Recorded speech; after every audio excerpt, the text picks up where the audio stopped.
guys, and welcome back to my channel. Good morning. It's 9 o'clock already. So, still andito pa rin sa bahay. It's Sunday, 10th of May. Happy Mother's Day, everyone! Gosh, ang dami kong tagyawat Sa kakamas kasi yan.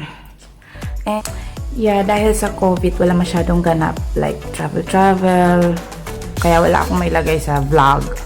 Kasi hindi pa kami nakapag-travel. The original plan is pupunta dito yung family for summer holiday.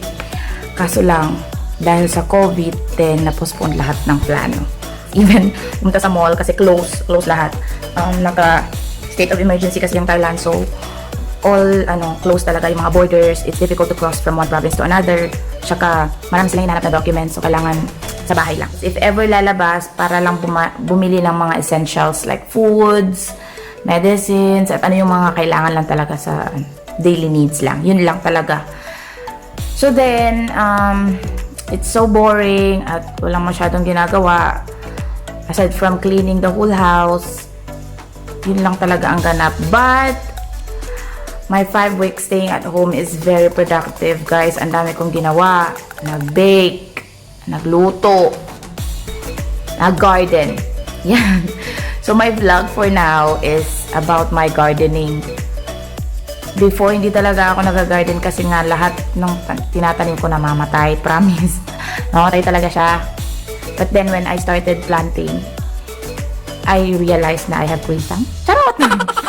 So, since the water that we're using for drinking is bottled water, at ang dami naming plastic bottles talaga, so I decided to use it for my container gardening. Yan ang content ng vlog ko for today. Container gardening. But guys, very addictive talaga siya. When I decided to plant, I thought hindi siya mabubuhay. It was just for fun. But parang ngayon, seryoso na talaga. Bumili pa ako guys kahapon ng potatoes. Kasi na-addict na naman ako ngayon. So yung mga reveal nila, yun. Gagawin ko yun. So, abangan nyo yan sa vlog na to. Tingnan natin ko successful. Pero talaga naiingit ako kasi they have this container gardening na potatoes lang. Tapos pagbukas ganun ang dami. So yun ang gagawin ko. But then for today, I will show you how I started my container gardening.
So yan po ang container gardening natin. It's so easy to make, especially if you're living in a small area. Kasi kami, we're living in a small village. It's a townhouse. At saka meron siyang maliit lang na parking area sa labas. So I use the small space for my container gardening. At saka kinausap ko din yung kapitbahay namin if pwede akong magsabit-sabit doon ng mga pinaglagyan ko ng morning glory yata yun. Basta kangkong.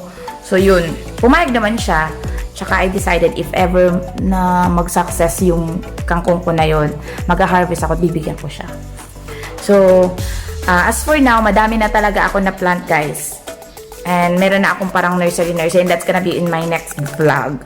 Kasi yung pinakita ko sa inyo right now is yung starting ano ko pa lang ng gardening ko, which is pechay and kangkong. So I will show you another video kung ano na sila kalaki ngayon after 3 weeks. 3 weeks ba? Oh, 4 weeks. After 4 weeks ko silang tinanim, andun na. Makikita niyo sila.